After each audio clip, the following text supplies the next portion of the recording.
할렐루야, 주님을 찬양합니다. 우리 주님의 은혜와 평강이 넘치기를 빕니다. 지금 미국은 대선 때문에 관심이 그쪽에 많이 가 있지요.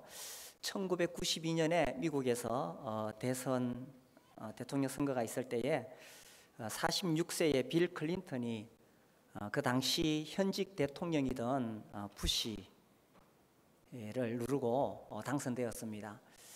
그때 부시 대통령은 이라크 전쟁으로 굉장히 높은 지지율을 가지고 있었는데 어떻게 이길 수 있느냐, 그 빌 클린턴의 선거 전략가였던 이 제임스 카빌이 구호를 3개를 내걸었는데 그 중에 하나가 사람들에게 확 퍼져 나갔습니다. 뭘 이야기를 했냐면은 문제는 경제야 바보야 이거였습니다. 그 당시 이 미국이 이 전쟁에서는 이기고 있었지만은 장기적인 이런 경기가 불황이었을 때에 문제 핵심을 딱 꼬집은 거죠. 문제는 경제야 바보야. 그래서 그것이 이제 사람들이 확 퍼지면서 많은 표를 얻을 수가 있었습니다. 그리고 이제 그 말이 전 세계적으로 퍼져나갔고 우리나라에서도 지금도 그런 이야기를 합니다. 이 바보야, 문제는 경제야. 그런 말을 많이 합니다. 오늘날 이 자본주의 시대, 물질 만능주의 시대에 살면서 사람들의 모든 관심은 사실 여기에 있습니다. 경제, 먹고 사는 문제, 돈 문제죠. 그래서 어떻게 하면 돈을 많이 벌 수 있을까? 여기에 많은 사람들의 관심이 가 있습니다. 그러다 보니까 이런 어떤 생각들이 사실 교회에도 슬금슬금 들어와 있다는 거죠. 그래서 예수님을 믿고 복받은 모델이 예수님 믿었더니만 아이고 사업이 잘 돼가지고 돈을 많이 벌었다. 이게 마치 예수님을 잘 믿은 사람이 받은 복인 것처럼 그렇게 생각할 수 있다는 것입니다. 예수님을 안 믿어도 돈 잘 버는 사람은 잘 법니다. 또 예수님을 믿어도 잘 믿어도 돈 못 버는 사람은 못 법니다. 그렇다면은 정말 하나님을 믿었을 때 하나님이 우리에게 어떤 복을 주시기를 원하시느냐 하는 것입니다. 돈이 과연 인간의 핵심적인 문제냐라는 거죠. 예수님이 이 땅에 오셨을 때에 마귀가 예수님을 시험하셨어요. 그때 예수님이 40일 금식 기도를 하셨는데 네가 하나님 아들이면 이 돌이 변하여 떡덩이가 되게 하라.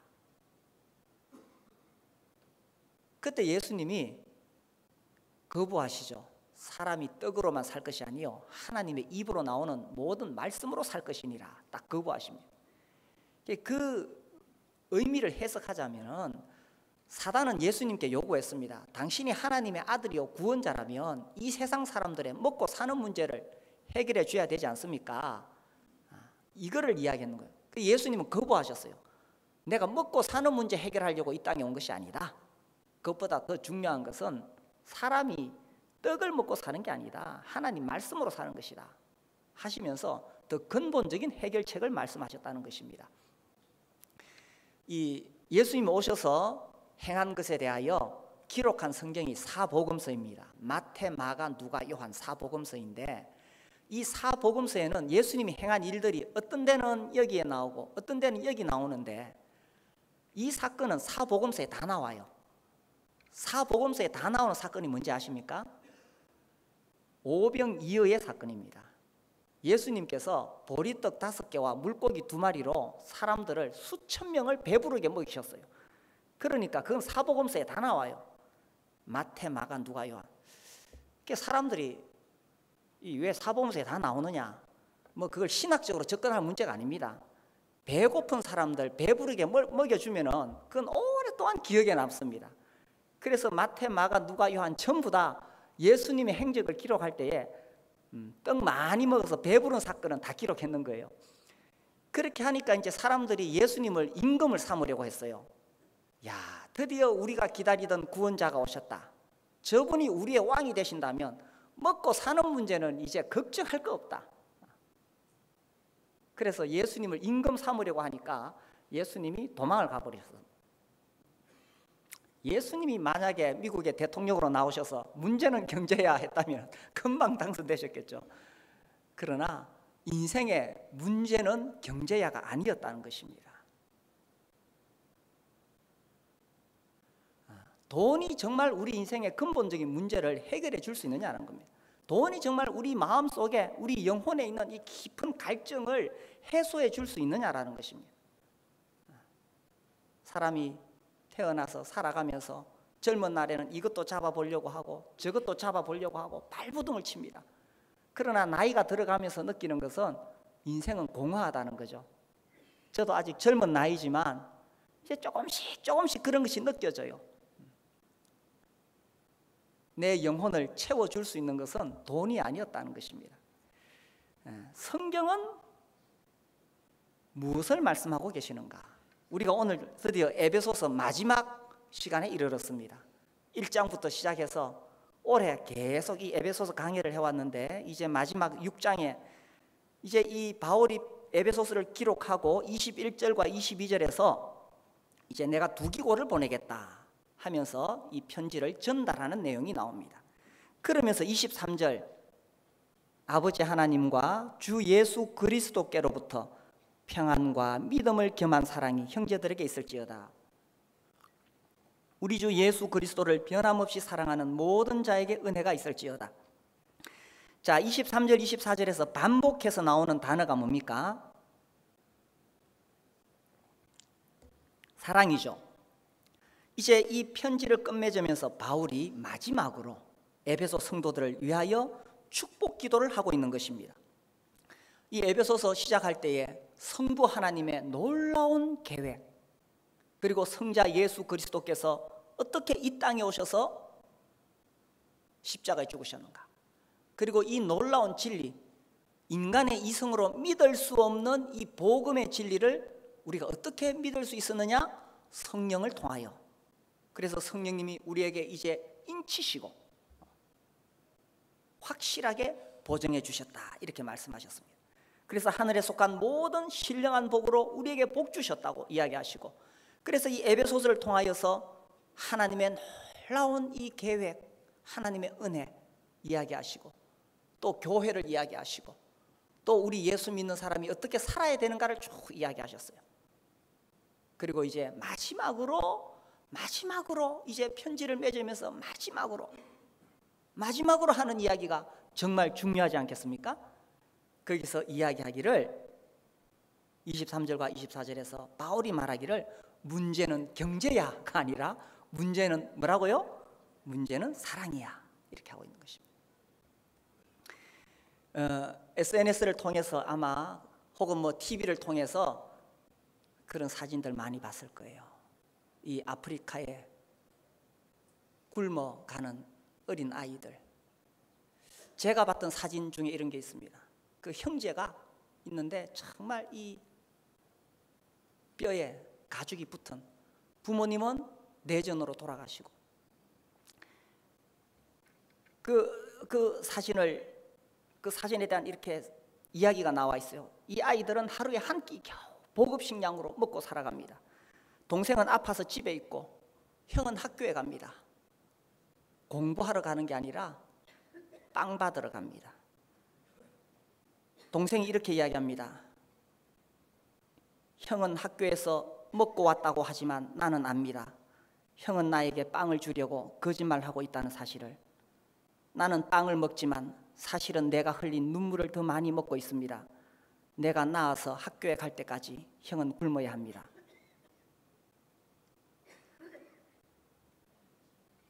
문제는 경제야라고 말할 수 있겠습니까? 먹고 사는 문제가 더 중요했습니까? 문제는 사랑이야라는 것입니다. 형은 당연히 자기에게 돌아올 그 몫을 굶어가면서 왜 동생에게 줬을까요? 문제는 사랑이라는 것입니다. 지금도 아직 분쟁이 계속되고 있나요? 우리나라 한 번씩 대기업의 형제난이 일어납니다. 지금도 막 요즘은 다른 사건이 이슈가 되었지만은 계속 나오고 있죠. 그 대기업의 형제들끼리 서로 이 경영권 다툼으로 가고 있는 것. 겉으로 보기에는 그 경영권을 어떻게 지느냐가 이슈인 것 같지만 문제는 그것이 아니었다는 것입니다. 문제는 사랑이야. 정말 사랑이 있었다면 형제들 간에 그런 다툼이 있겠어요? 우리 알고 있는 어렸을 때부터 들었던 이야기 있죠. 형제가 산에서 어떻게 금덩어리 2개를 주었어요. 형 하나 동생 하나. 참 우애가 있는 형제들이었는데 그 금덩어리 하나씩 나눠 가지고 이제 우리 고생할 거 없다. 이 금덩어리 팔아서 이제 참 잘 살아보자. 이래 하면서 금덩어리 팔려고 배를 타고 갑니다. 배를 타고 강을 가는데 동생이 심각한 얼굴을 하더니만 그 금덩어리를 강에다 집어 던져버립니다. 형이 와서 아우야 너 갑자기 왜 그러느냐. 형님 우리가 참 우애가 좋았는데 내가 금덩어리를 딱 안고 보니까 형께 아무래도 더 커 보입니다. 그리고 만약에 형님만 없었으면 저것도 내 거라고 생각되었습니다. 혹 내가 이 금덩어리 때문에 우리 형제 간의 우애가 깨질 바에야 내가 이거 버리고 말겠습니다. 그래 형이 아우야 네 말이 맞다 하면서 자기 것도 강에다 빠뜨렸습니다. 문제는 경제야가 아니라는 거죠. 우리는 정말 이 사랑에 목말라 하고 그 사랑이 우리의 영혼을 만족해 한다는 것입니다. 오늘 이 사랑에 대한 이야기를 조금 하려고 하는데 사실 이게 참 피하고 싶은 주제입니다. 이것은 설교를 한다고 해서 전달될 수 있는 그런 내용이 아닙니다. 그리고 사실 저하고도 거리가 멉니다. 이 사랑이 많은 사람이 사랑을 이야기해야 되는데 그러나 이 성경을 꽉 짜면은 여기에서 사랑이라는 황금물이 줄줄 흘러내립니다. 성경은 사실 사랑의 이야기거든요. 어떤 사람들은 이 성경을 자꾸 신학적으로 분석하려고 그러고 교리적으로 이 성경을 자꾸 파내려고 합니다. 성경은 신학을 뛰어넘는 것이요 교리를 초월하는 것입니다. 사실 성경은 사랑의 이야기입니다. 사랑은 어디서 시작되는가? 이 23절에 보시면은 아버지 하나님과 주 예수 그리스도께로부터 평안과 믿음을 겸한 사랑이 형제들에게 있을지어다. 이 사랑은 결코 우리 인간에게서 나오는 것이 아닙니다. 지금 이 성경에서 말하고 있는 사랑은 어떤 인간적인 정, 뭐 형제간의 어떤 정이라든지 또 이웃 간의 어떤 정, 그것을 이야기하는 것이 아닙니다. 우리 인간의 정이라는 것은요, 우리 인간의 사랑이라는 것은요, 사랑한다 하면서도 매우 이기적입니다. 지 새끼 사랑하는 사람이 어디 있어요? 내 아들, 내 딸이야. 뭐 말할 거 없어요. 성경은 지금 그런 것을 이야기하는 게 아니라는 거예요. 자기 사랑, 내 가족, 나 중심의 사랑을 이야기하는 것이 아니라 성경은 하나님의 사랑을 이야기하고 있다는 것입니다. 그 하나님께서 어떻게 우리를 사랑하셨는가? 이 사랑은 나에게서 나오는 것이 아니에요. 근데 우리는 매우 자기중심적이죠. 박노해라는 시인, 사진 작가가 있습니다. 뭐 이분이 노동운동도 하셨고 아시는 분들은 아마 그분의 이름을 들어보셨을 거예요. 이분이 하는 이야기가 나쁜 사람은 어떤 사람이냐? 나뿐인 사람이래요. 사실 우리 모두가 그렇잖아요. 나뿐이잖아요, 그죠? 내 자식, 내 가족, 나뿐이잖아요. 나쁜 사람이래요. 그래서 이 사랑이라는 것은 나에게서 나오는 것이 아니라는 것입니다. 이 사랑은 아버지 하나님과 주 예수 그리스도께로부터 흘러나오는 것입니다. 하나님이 우리를 사랑하셨다는 것은 참 얼마나 놀라운 일인지 모릅니다. 성경에서 가장 유명한 구절을 꼽으라면 요한복음 3장 16절을 이야기합니다. 성경이 번역되기 전에 많은 선교사들이 먼저 이 말씀을 이 전도하려는 그 부족들에게 전합니다. 요한복음 3장 16절 잘 아시죠? 하나님이 세상을 이처럼 사랑하사 독생자를 주셨으니 이는 그를 믿는 자마다 멸망하지 않고 영생을 얻게 하려 하십니다. 이 선교사들이 미전도 지역에 갔을 때에 제일 먼저 소개하는 말씀, 하나님이 세상을 이처럼 사랑하셨다. 이 세상이 하나님의 사랑을 받을 만한 그런 자격이 있었을까요? 이 세상이 하나님을 경외하고 하나님을 섬기고 그랬기 때문에 하나님이 이 세상을 사랑하신 것일까요? 사실 우리 인간은 너무나 이기적이니까 다른 사람들하고 계속 싸우고 만인의 늑대에 대한 늑대 노릇을 하고 있다 이렇게 표현합니다. 남의 것을 빼앗아와야 내 것이 되니까 이렇게 싸우고 갈등하고 심지어 전쟁을 하고 이런 이 세상 사람을 하나님께서 사랑하셨다는 거예요. 얼마나 사랑하셨느냐? 자기의 독생자, 자기 아들을 내어주실 만큼. 우리 성경을 한 군데 찾아볼까요? 요한 1서 4장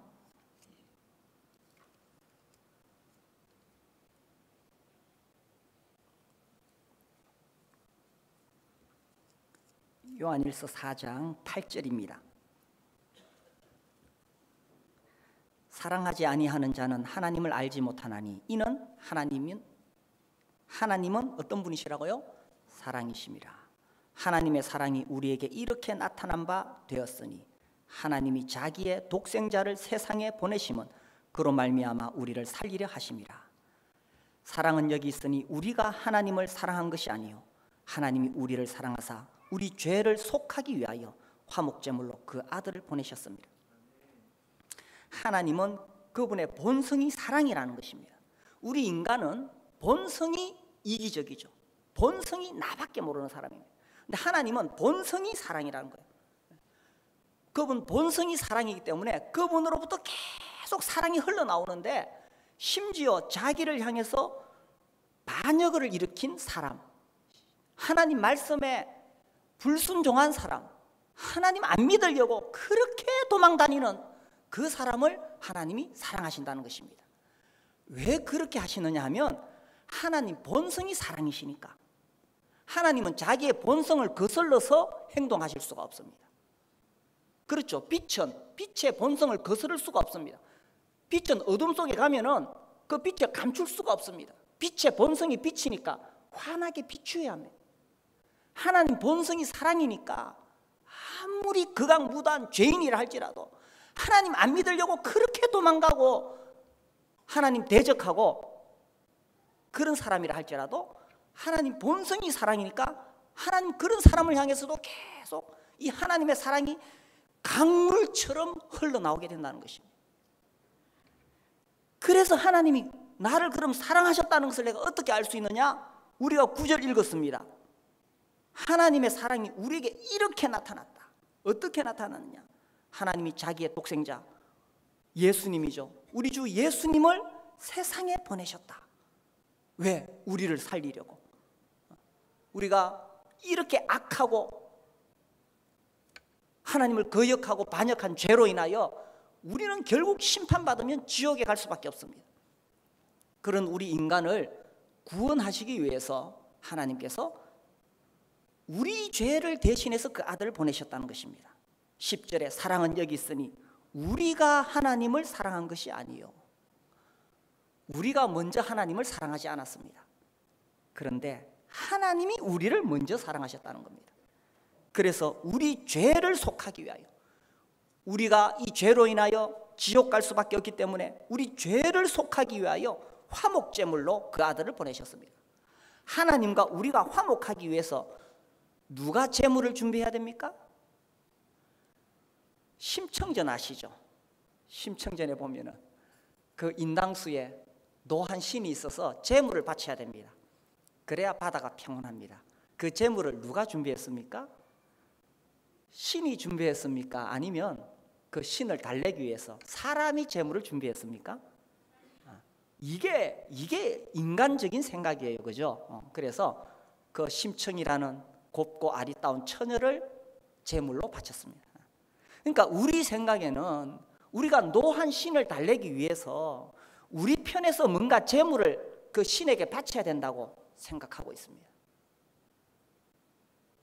그런데 참 놀라운 일은 사실은 우리가 죄를 지었고 하나님 진노하셨는데 우리가 제물을 준비해야 되는데 하나님이 우리를 위하여 친히 제물을 준비하셨다는 것입니다.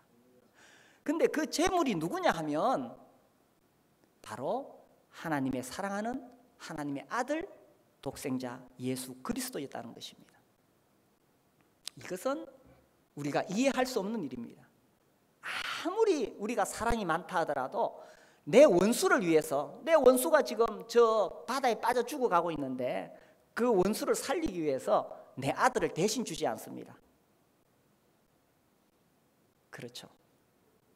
그러나 하나님은 놀라웠게도 우리가 하나님을 대적하고 하나님을 버렸는데 우리를 살리기 위해서 하나님께서 자기 아들을 독생자로 주셨다는 것입니다.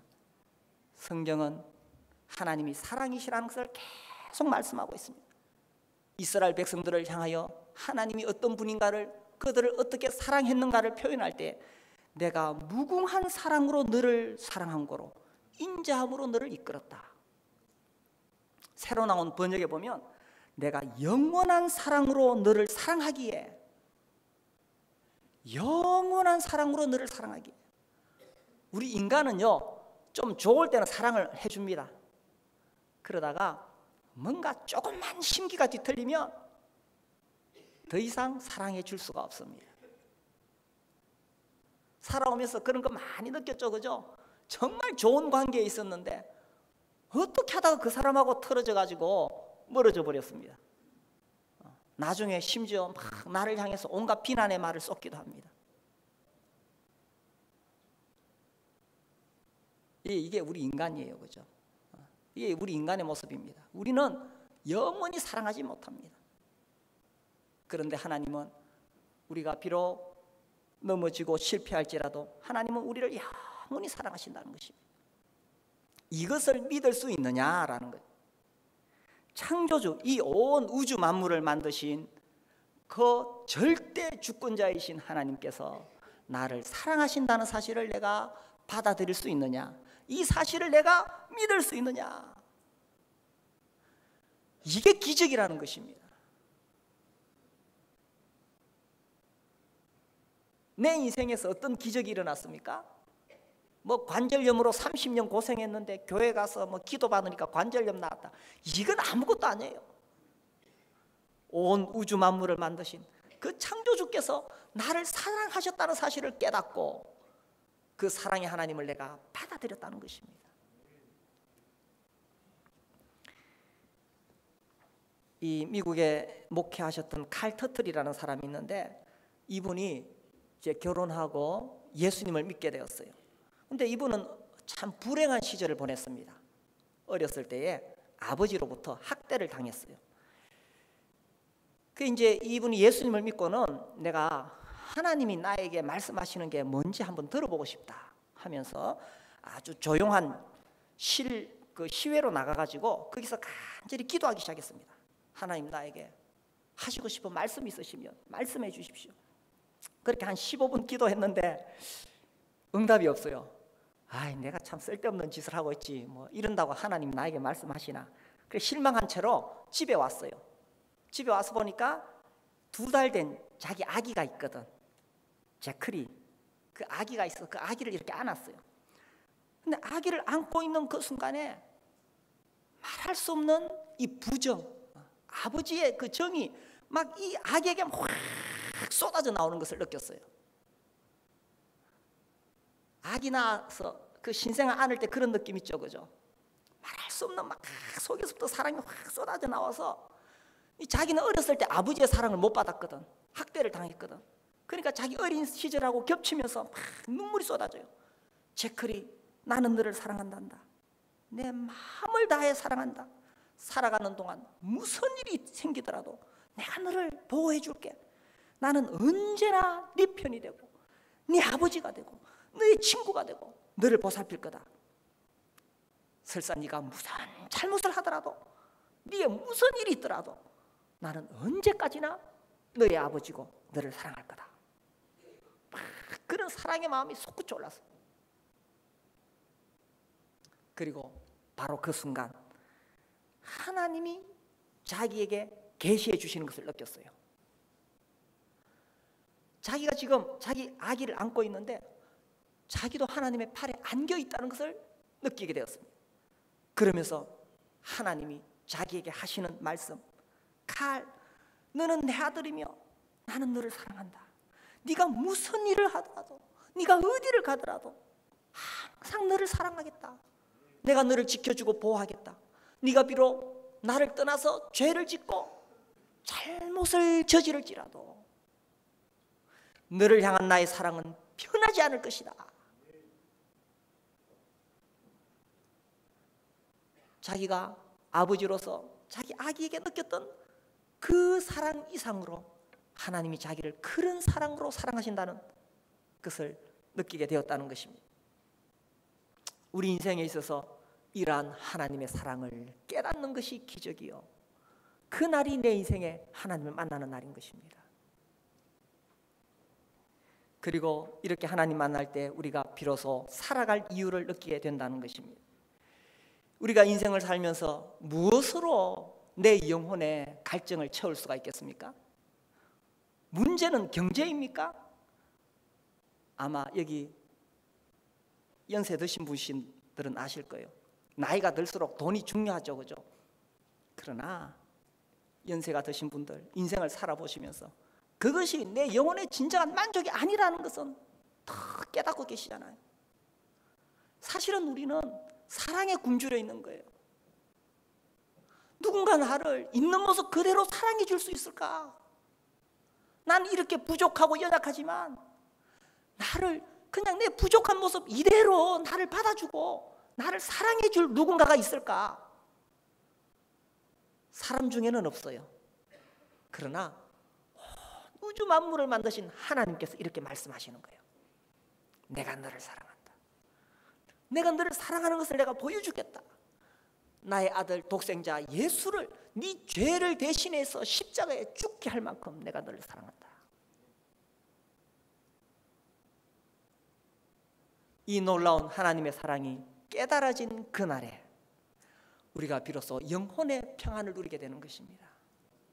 그리고 살아가면서 하나님의 사랑과 주 예수 그리스도보다 더 귀한 것이 없다는 것을 깨닫게 되는 것입니다. 무엇으로 내 인생의 갈증을 채울 수 있겠어요? 무엇으로 내 영혼의 목마름을 죽일 수가 있겠어요? 돈입니까?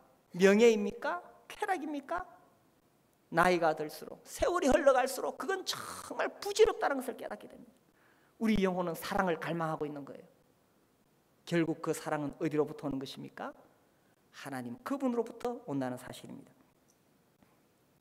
그래서요, 하나님은 우리를 기다리고 계십니다. 그래서 하나님이 우리를 어떻게 사랑하시는가를 이야기하실 때 예수님께서 돌아온 탕자에 대한 이야기를 하셨어요. 일명 돌탕이라고 하죠. 그 아버지가 두 아들이 있었는데 둘째 아들이 하루는 와서 아버지 돌아가시면 나에게 물려줄 유산을 미리 좀 주십시오 하고는 그걸 받아가지고 먼 나라에 가서 다 탕진해버렸어요. 이 둘째 아들이 생각할 때 이제 아버지는 나를 버리셨을 거야. 내가 아버지 재산을 다 탕진해버렸는데 이제 아버지는 나를 받아주시지 않을 거야. 그렇지만 내가 여기서 배가 고파서 못 살겠네. 너무 배가 고프니 아버지 집에 가서 종노릇이라도 하면 아버지가 좀 먹을 건 안 주시겠나.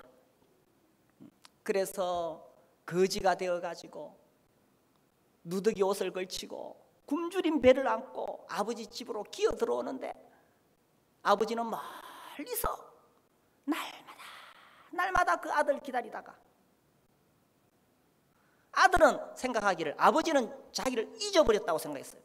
그러나 아버지는 날마다 밤마다 문 열어놓고 마음 졸이시며 나간 자식 돌아오기만 밤새 기다리신다오. 혹시 밤에 왔는데 문이 잠겨 있으면 돌아갈까 봐서 아버지는 밤마다 문 열어놓고 낮에 올까 밤에 올까 기다렸던 것입니다. 아버지, 나를 이제는 아들로 보지 마시고 그냥 종으로 나를 좀 이 집에서 살게 해주십시오. 아버지가 그 아들을 받아들이면서 무슨 소리 하느냐, 너는 내 아들이다. 가장 좋은 옷을 갖다 입히라. 손에 가락지를 끼우라. 발에 신을 신겨라. 그리고 이 좋은 날 살찐 송아지를 잡아라. 죽었던 내 아들이 돌아왔으니 큰 잔치를 열자. 예수님이 이 이야기를 하시면서 정말 하나님 아버지의 마음을 이야기하고 싶었던 것입니다. 하나님 아버지는 지금도 하나님을 떠나서 살아가는 그 방황하는 영혼들을 향해서 그들이 하나님 아버지께 돌아오기를 기다리고 계신다는 그 아버지 마음을 이야기하고 싶었던 거예요. 문제는 사랑이에요. 이 사랑을 우리가 어디서 누릴 수 있어요? 우리를 사랑하시는 그 아버지 하나님, 창조주 하나님 품에 안길 때에 비로소 우리의 영혼이 만족하게 된다는 것입니다. 이렇게 우리를 사랑하신 하나님이 우리에게 무엇을 바라시는가? 우리 다시 에베소서 6장에 보시면요, 24절, 우리 주 예수 그리스도를 변함없이 사랑하는 모든 자에게 은혜가 있을지어다. 자, 여기 보면 예수님을 변함없이 사랑한다는 표현이 나옵니다. 이게요, 자, 우리가 예수님을 믿어라 이렇게 이야기합니다. 또 예수님께 순종하라 이런 말을 합니다. 그런데 성경에 보니까 예수님을 사랑하라고 되어 있는 거예요. 우리가 예수님 믿을 수 있어요. 예수님께 순종할 수 있어요. 그런데 이 바울이 마지막으로 권한 것이 뭐냐면 예수 그리스도를 변함없이 사랑하라는 거예요. 어떻습니까? 여기 오늘 이 주일날 이 교회에 나오신 분들은 예수님을 믿는 분들이시죠? 또 예수님 말씀에 순종하기를 바라시는 분들이죠? 그런데 예수님을 사랑하십니까?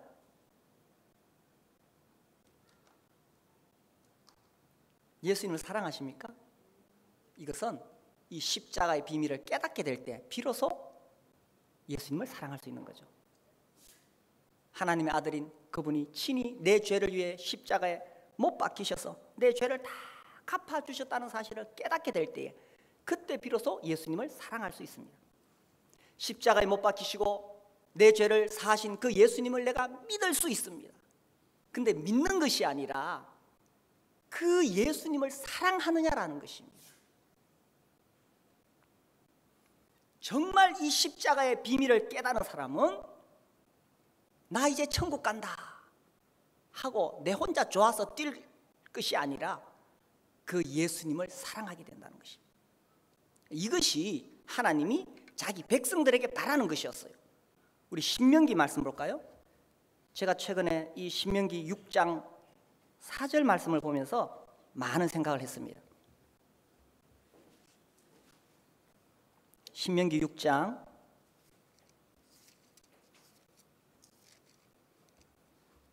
4절에 보시면 이스라엘아 들으라 우리 하나님 여호와는 오직 유일한 여호와이시니 너는 마음을 다하고 뜻을 다하고 힘을 다하여 내 하나님 여호와를 사랑하라.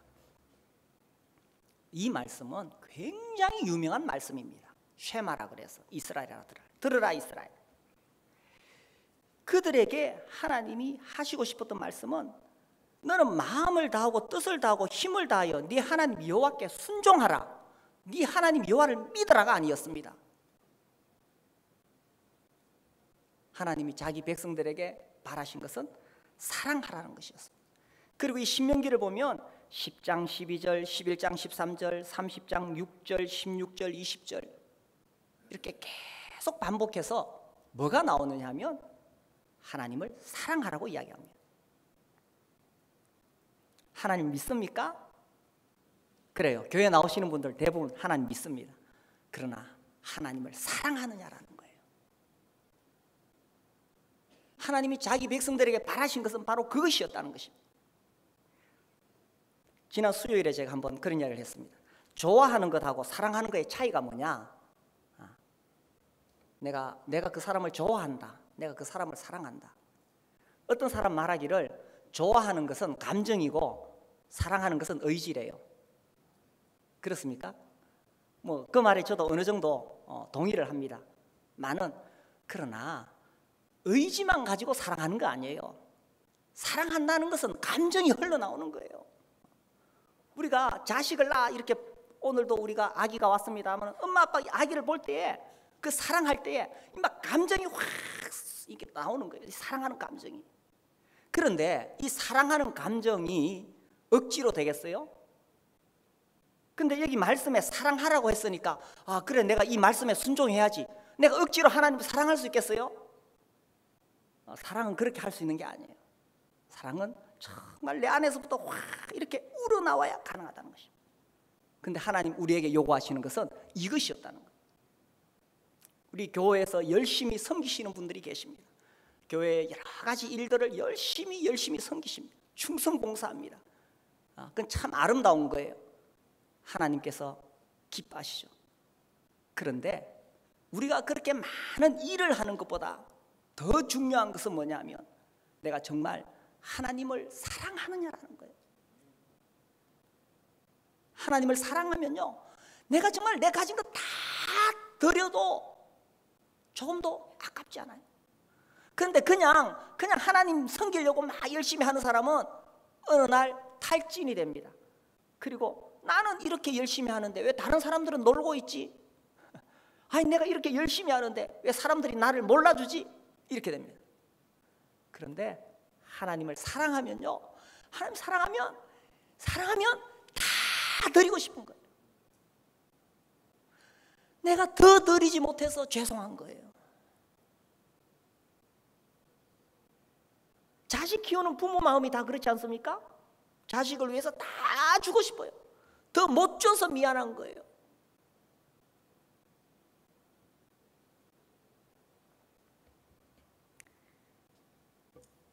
그런데 그런 사랑이 어떻게 우리에게서 나올 수가 있을까요?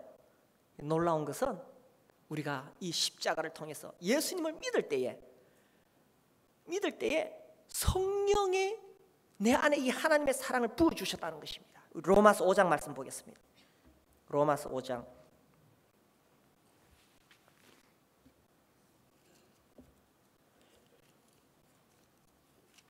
5절 소망이 우리를 부끄럽게 하지 아니함은 우리에게 주신 성령으로 말미암아 하나님의 사랑이 우리 마음에 부은 바 됨이니. 이미 이 하나님의 사랑이 내가 예수님을 영접할 때에, 내가 예수님을 받아들일 때에 그때 이 하나님의 사랑이 내 안에 꽉 이미 부어졌다는 거예요. 그래서 우리가 처음에 구원받은 그날에 정말 이 놀라운 하나님의 사랑으로 인해서 기뻐하고, 내가 이제 죄사함 받았고 거듭났고 하나님의 자녀가 되었고, 이런 말할 수 없는 감격과 감동이 내 안에 있었잖아요. 그래서 내가 뭐 하나님을 사랑하려고 하고 내가 뭐 이웃을 사랑하려고 이게 아닌 거예요. 그게 아니면 내 안에서 짜낼 수 있는 것은 아무것도 없습니다. 나는 여전히 예수 믿지만 이기적이고 이 본성이 자기중심적입니다. 그런데 이런 나에게 놀라운 일은 하나님의 사랑이 나에게 부어졌기 때문에 그 사랑을 가지고 내가 하나님을 사랑할 수 있다는 거예요. 어떻습니까? 그 사랑으로 하나님을 사랑하고 계십니까? 에베소 교회에게 책망한 것이 무엇입니까? 그래 너희들이 정말 충성했다, 너희들이 정말 잘했다. 그런데 첫사랑을 회복해야 된다. 하나님이 우리에게 바라시는 것 바로 그거라는 거예요. 내가 얼마나 더 열심히 하나님을 섬길 것이냐, 그것보다 더 중요한 것은 하나님을 향한 너의 첫사랑을 회복하라는 것입니다. 어떻습니까? 지난 한 주 동안에 얼마나 예수님 생각했습니까? 얼마나 하나님 생각했습니까? 구주를 생각만 해도 내 마음이 좋거든. 주 얼굴 배울 때야 얼마나 좋으랴. 이러한 사랑이 내 안에 계속 넘치게 될 때 또한 우리는 이 사랑이 우리의 이웃을 향해서 흘러나가게 된다는 것입니다. 인생의 문제가 뭡니까? 결국은 사랑에 목마른 것입니다. 사랑에. 인생의 문제는 돈이 아니었습니다. 그래서 먼저는 이 놀라운 하나님의 사랑을 받아들일 수 있게 되기를 바랍니다. 그래서 이 놀라운 하나님의 사랑이 내 안에 넘치게 될 때에 나도 그 사랑을 가지고 하나님을 사랑할 수 있습니다. 나아가서요, 정말 예수님 사랑하면요, 이 사랑이 또 사람들에게 이렇게 흘러나가게 되어 있어요. 제가 한 번씩 코리 텐붐의 책을 봅니다. 제가 여러 번 봤습니다. 우리 교회도 소개해 줬습니다. 제가 이번 주에 이 책을 보면서 이분이 그 도마라는 흑인 이야기를 합니다. 이 도마는 중앙 아프리카에 움막을 짓고 살아가는 사람인데 이 도마를 이웃 사람들이 너무너무 시기했습니다. 그래서 한 번씩 길을 건너와 가지고는 이 움막 지붕에다가 불을 지르는 거예요. 그러니까 막 불이 확 타니까 도마가 뛰어나가 가지고 그 불을 빨리 꺼야 돼요. 사흘 밤 연속해서 그 이웃 사람이 예수 믿는다고 계속 그 지붕에다 불을 붙였어요. 그때마다 도마가 달려나가 가지고 가까스로 불을 껐어요. 하루는 또 불을 질렀는데 그날따라 강풍이 불어가지고 불 지른 그 사람 집 움막에 불이 붙었는 거예요. 도마가 자기 집 불을 다 끄고 난 다음에 자기 집에 불 지른 그 이웃 사람의 불을 끄기 시작했어요. 그렇게 하다가 팔에 화상을 입었습니다. 근데 이제 이것을 본 그 이웃 다른 사람들이 추장에게 보고했어요. 추장이 노발대발해가지고 어째 그런 놈이 있느냐, 붙잡아다가 감옥에 가두어 버리는 거예요. 이 코리 텐붐이 그 도마를 찾아갔습니다. 아이고, 이 팔에 화상을 입었네요. 그렇지만 그 사람 감옥에 갇혔으니 잘 됐네요. 그러니까 그 도마가 하는 말이, 예, 그렇지만 저는 그 사람이 예수님 믿고 나랑 같이 복음 전했으면 좋겠어요. 그리고는 기도합니다. 기도할 때에 그가 말하기를 정말 자기 집에 불지른 그 사람이 자유롭게 풀려나게 해주시고 앞으로 그 사람과 제가 함께 우리 부족들에게 복음을 전하는 기적을 일으켜 주시옵소서. 이 도마가 어떻게 그런 기도를 할 수 있을까요? 그 안에 예수님의 사랑이 흘러 넘쳤기 때문에 가능했던 것입니다. 그래서 이 코리 텐붐이 감옥에 가서 전도를 했어요. 전도를 하니까 그 도마 집에 불 지른 그 사람이 예수님을 믿겠다고 손을 들었어요. 그래서 불러가지고 상담을 했어요. 사실은 도마가 당신 집에 불 끄려다가 팔에 화상을 입었다. 크게 다쳤다. 그런데도 당신을 미워하지 않더라. 오히려 도마가 말하기를 당신이 빨리 풀려나서 자기와 함께 이 아프리카 부족에 복음을 전하는 일꾼이 되었으면 좋겠다고 말하더라. 이 말을 들은 그 이웃 사람이 눈물로 회개하면서 예, 당연히 그래야죠. 그렇고 말고요. 사랑이라는 것은 내 안에서 짜낸다든지 내 안에서 나오는 게 아니에요. 우리가 하나님의 사랑을 충분히 받고요, 내가 정말 예수님의 그 십자가 비밀을 깨달아서 예수님을 사랑하게 되면 그때 비로소 이 사랑이 이웃에게 흘러나가는 거예요. 이런 사랑이 우리 교회에 정말 넘쳤으면 좋겠지요. 우리 각 목장에 이런 사랑이 넘쳤으면 좋겠지요. 그래서 가장 중요한 것은 먼저는 내가 예수님을 사랑하는 거예요. 이러한 사랑이 우리 목장과 우리 교회 안에 넘치게 되기를 주님의 이름으로 축원합니다.